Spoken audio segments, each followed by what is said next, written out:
Tahun 2025 berjalan dengan sunyi yang aneh.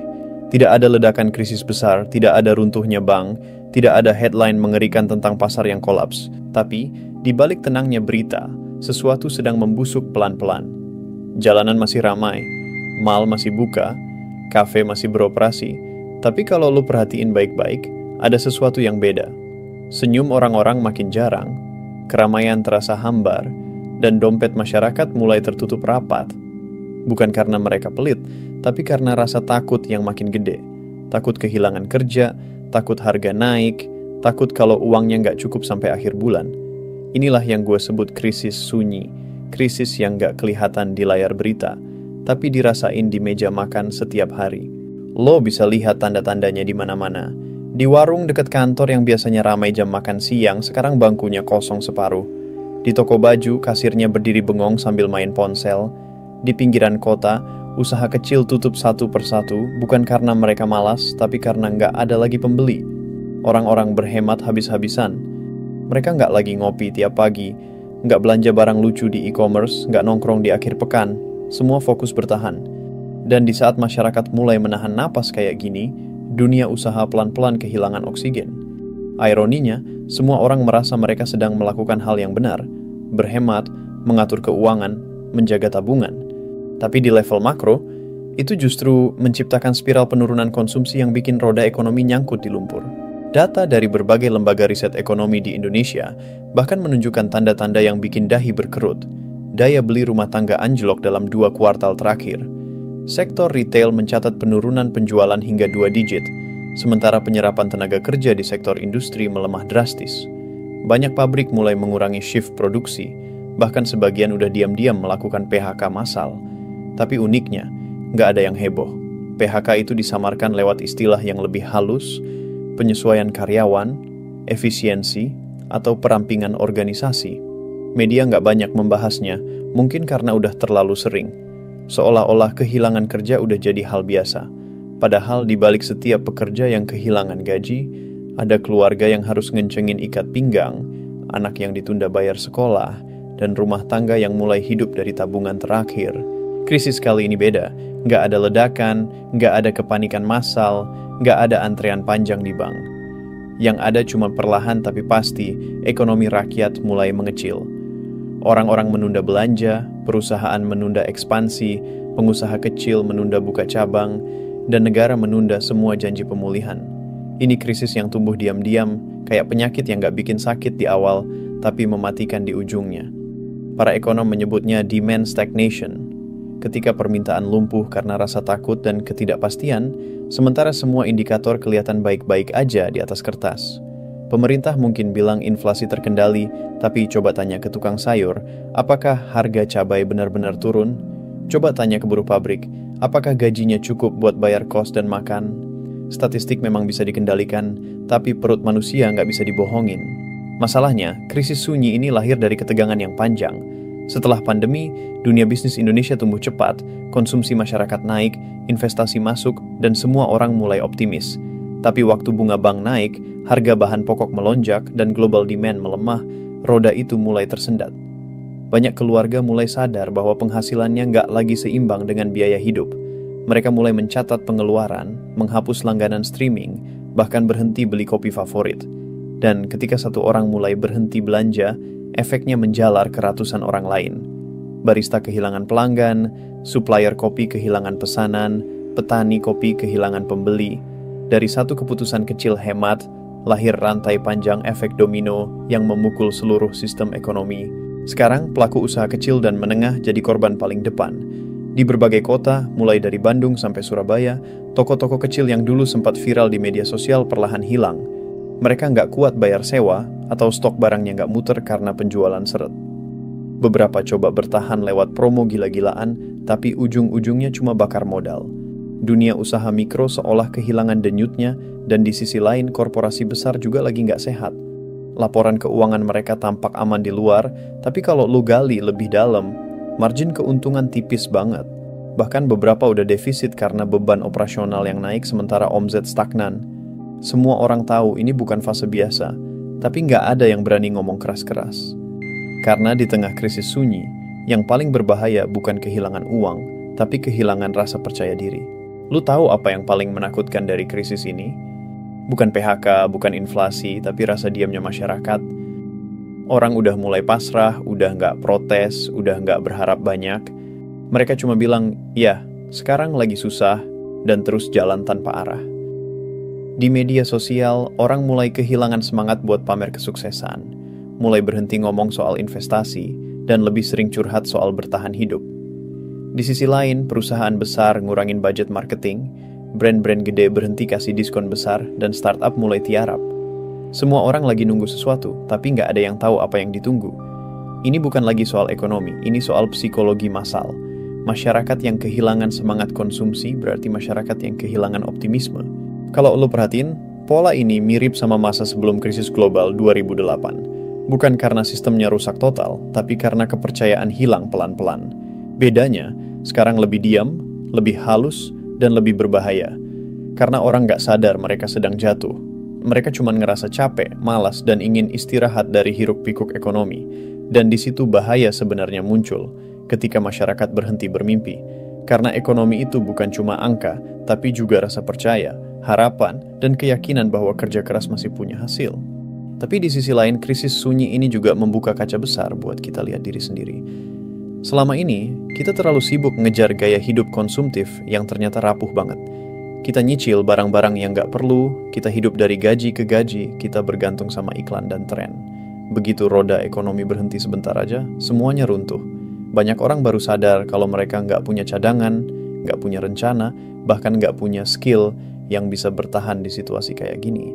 Jadi mungkin di tengah gelapnya krisis ini, ada ruang kecil buat refleksi. Mungkin kita perlu belajar lagi cara hidup sederhana, cara membangun nilai dari kerja keras, bukan dari gaya hidup. Gua nggak mau jadi orang yang cuma nyalahin keadaan. Karena faktanya, krisis sunyi ini bukan kesalahan satu pihak. Pemerintah berusaha menahan ekonomi biar nggak jatuh, pelaku usaha berusaha bertahan tanpa bangkrut, masyarakat berusaha hidup hemat tanpa menyerah, tapi sistemnya memang lagi lelah. Dan kalau kita cuma nunggu bantuan dari atas, kita bakal kecewa. Justru sekarang saatnya mulai dari bawah, dari diri sendiri, dari rumah kita, dari lingkar kecil kita. Kalau lo punya usaha, rawat pelanggan lo sebaik mungkin. Kalau lo kerja, kembangkan skill lo sebelum semuanya telat. Kalau lo masih punya sedikit tabungan, belajar kelola dengan bijak, bukan buat gaya, tapi buat bertahan. Karena yang mati pelan-pelan bukan cuma toko dan perusahaan, tapi juga semangat kolektif kita buat tumbuh bareng.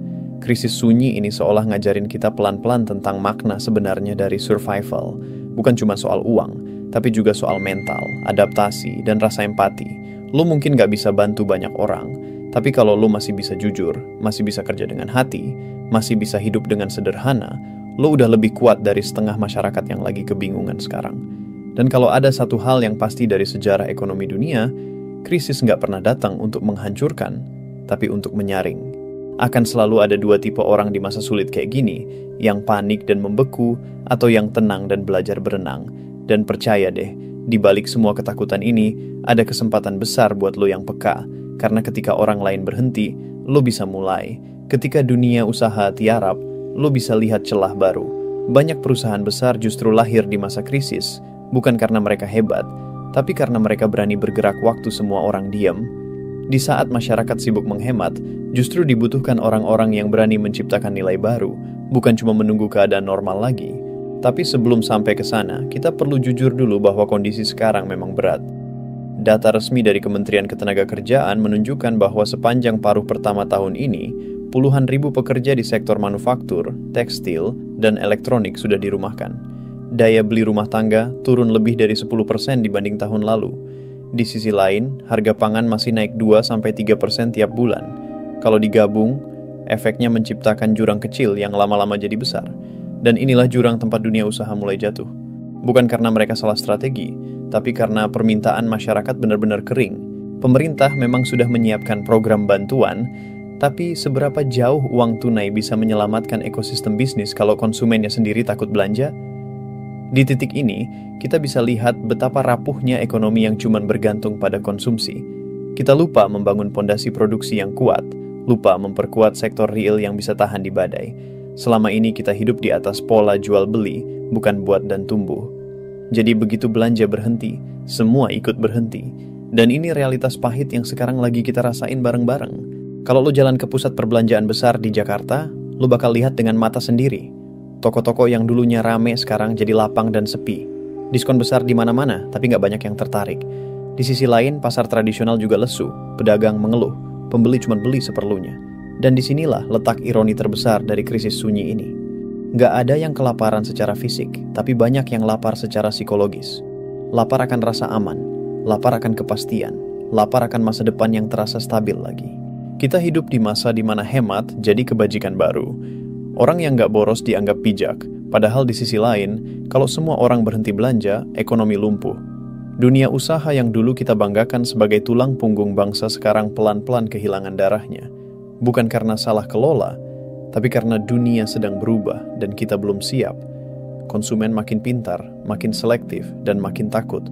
Semua menunggu sinyal. Kapan aman untuk mulai hidup normal lagi? Sayangnya, nggak ada jawaban pasti. Karena krisis sunyi ini bukan datang dari luar, tapi tumbuh dari dalam. Dari rasa cemas kolektif, dari kelelahan sosial, dari siklus panjang ketidakpastian. Mungkin ini saatnya buat kita berhenti menunggu keajaiban ekonomi dan mulai bangun ketahanan pribadi. Kita nggak bisa nyalahin siapapun, tapi kita bisa milih buat nggak menyerah. Dan di tengah suasana gelap kayak gini, justru lu bisa nemuin jati diri baru. Mungkin lu bukan orang kaya, bukan pengusaha sukses, tapi kalau lu bisa tetap waras, tetap jujur, tetap kerja dengan hati, itu udah bentuk kekuatan baru. Karena cepat atau lambat, badai ini bakal reda. Ekonomi bakal bangkit lagi, roda akan muter lagi. Tapi pertanyaannya, lu mau bangkit sebagai siapa? Sebagai orang yang habis tenaganya karena panik, atau sebagai orang yang tumbuh lebih kuat karena belajar menghadapi kenyataan? Dunia usaha mungkin mati pelan-pelan sekarang, tapi sejarah selalu nunjukin, setelah sunyi panjang, selalu datang era baru yang lebih jujur dan lebih kuat. Mungkin inilah momen di mana kita semua harus belajar lagi tentang arti keseimbangan, antara hemat dan produktif, antara takut dan berani, antara bertahan dan melangkah. Jadi, kalau hari ini lo ngerasa hidup makin berat, usaha makin sepi, penghasilan gak nambah-nambah, lo gak sendirian. Ini bukan akhir, ini fase transisi. Krisis sunyi ini bukan tanda kiamat ekonomi, tapi tanda bahwa sistem lama udah gak relevan lagi. Dunia sedang nyari bentuk baru, dan tugas kita bukan panik tapi beradaptasi. Kita gak perlu pura-pura kuat, cukup sadar bahwa kita masih punya waktu buat berubah. Jangan cuma diam dan nunggu keadaan membaik, tapi mulailah perbaiki cara lo mikir, cara lo kerja, dan cara lo ngelihat uang. Karena dalam krisis sunyi, pemenang bukan yang paling kaya, tapi yang paling sadar. Yang ngerti kapan harus hemat, kapan harus berani, kapan harus istirahat, dan kapan harus mulai lagi. Dunia usaha mungkin lagi lesu, tapi ide-ide baru nggak pernah benar-benar mati. Selama masih ada orang yang mau berpikir, berinovasi, dan berbuat sesuatu, ekonomi masih punya harapan. Mungkin kecil, tapi nyata. Dan di situ letak keajaibannya, bahwa dari sunyi bisa lahir sesuatu yang lebih berarti. Jadi, tenangkan diri lo sebentar, tarik napas, lihat sekeliling, rasain ritme dunia yang melambat ini. Mungkin ini cara alam semesta ngasih jeda, biar kita sadar, biar kita nggak terus hidup dalam autopilot konsumsi. Mungkin krisis ini bukan kutukan, tapi ajakan untuk berhenti sejenak dan bertanya, apa yang sebenarnya penting? Apa yang mau kita bangun dari sini? Karena kalau kita bisa lewatin masa ini dengan pikiran jernih dan hati sabar, masa depan gak akan sekelam yang kita kira. Dan kalau lo suka cara gue ngangkat cerita ini, bantu terus channel ini dengan like, share, dan subscribe. Biar lebih banyak orang yang sadar, lebih banyak yang bangun dari tidur panjangnya, dan bareng-bareng kita bisa lewatin masa-masa sulit ini tanpa kehilangan arah. Dunia mungkin lagi sunyi, tapi dari kesunyian selalu lahir suara baru. Suara dari orang-orang yang masih berani berharap.